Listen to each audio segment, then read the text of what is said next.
Hey everyone, I'm back for another gameplay. This time I'm against Blood Jester with a pretty interesting art there. Here at Oxid Ridge, alternate art, I guess. Uh, Decent player. I watched one of his other matches, and the deck is exactly what I expected upon seeing his commander.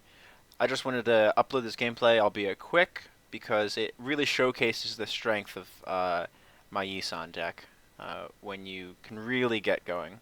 So, my opponent, Blood Jester's playing Hazezon Tamar, is a Naya-colored 7-drop 2/4. When it enters play during the following upkeep, you get X11 sand Naya-colored tokens, which is the number of lands you control at that time. And if he leaves play, exile all Sand Warriors. So Hazezon is definitely not the best Naya commander. I think that title falls to Marath, Will of the Wild. Hazezon is typically a very big mana deck. Its first few turns will be all ramp, getting as many lands as possible into play, so that way you can capitalize on Hazezon's effect.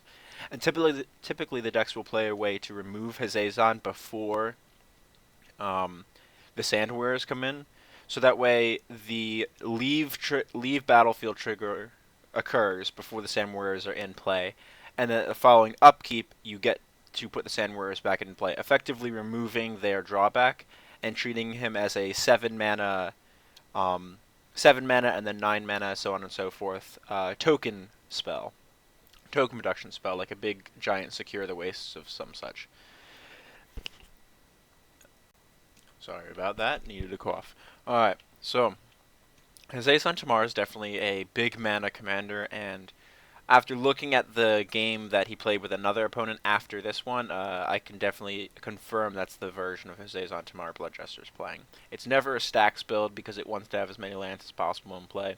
Typically, they'll usually run a combo, like if they resolve Tooth and Nail, they can get Kiki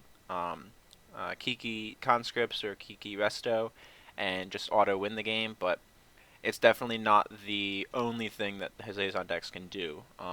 When you have that much mana, you can do a lot of different things. Opening hand, it's pretty good. Winter Orb's very good against a big mana commander. Typically, you'll see it doing its work against mono black decks, which just can't deal with it at all. Naya decks have a way to deal with it, especially during my turn, and then they get the first full untap. I don't have the lands. I like Priest of Titania and Tajuru Preserver. I'm not against a black deck, but there is a chance that he's running Eldrazi, so there's potential for it. But I'd rather not plan on turn 10. I'd rather plan for turn 2.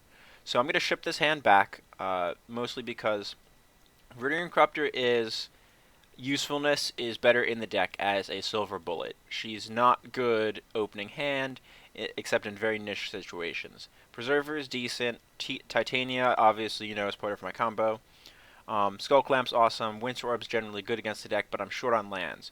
So if these two were land or land dork, this is an easy keep because I have so much mana and the Skull Clamp to get the drawback that I would be losing off a Hand of All Ramp. But I'm going to ship this hand back for a much better 6. My god. Alright, so I know they're going to be playing early ramp. I get to go first. Hopefully they don't have Soaring Mana Crypt Mana Vault.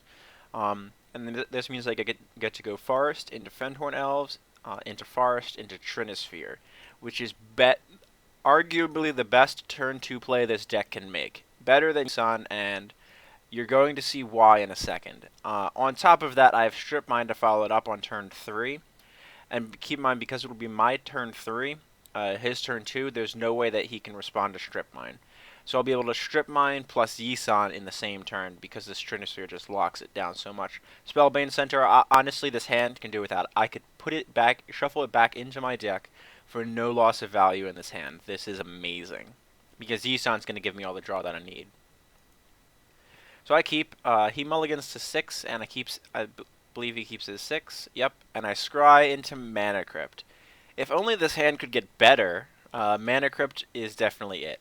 But because I'm on the play, I'm not going to have turn 1 Mana Crypt into Trinisphere, so that's okay. That would probably be the best turn 1 play. Land, Mana Crypt, Trinisphere, turn 2, Strip Mine, Forest, tap Forest, Strip Mine their land, Forest, Mana Crypt, Yisan. That's probably the best sequence that this deck can create, but Trinisphere turn 2 is probably the best turn 2 that I can make. Mana Crypt's going to stay on the top, I believe. So, like I said, Forest Dork. And I really love this art for the Fenwin Elves. As much as I liked Ice Age, this is the From the Vault art and Vintage Masters as far as online goes. Um, this is really cool. It makes me think of Skyrim for this, which I've been playing a lot of recently. And Foil Canopy Vista Expedition Land, and that matches his foil Hazezon Tamar. So I assume his whole deck is foil at this point, and I'm correct in that assumption. Once I watched the other game, I believe. So Forest, gotta play the Mana Crypt out now, even though I'm 1 mana short of being able to deploy Yisan and Trinisphere in the same turn.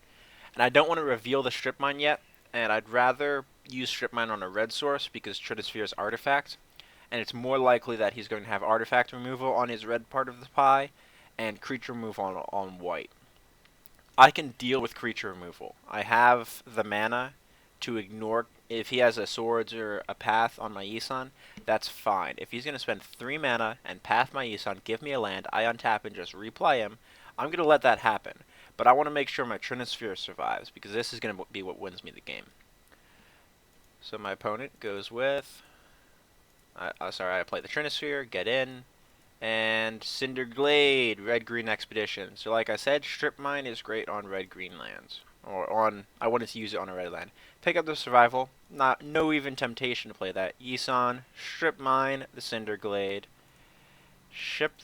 get in with the Elves, ship the turn, Forest,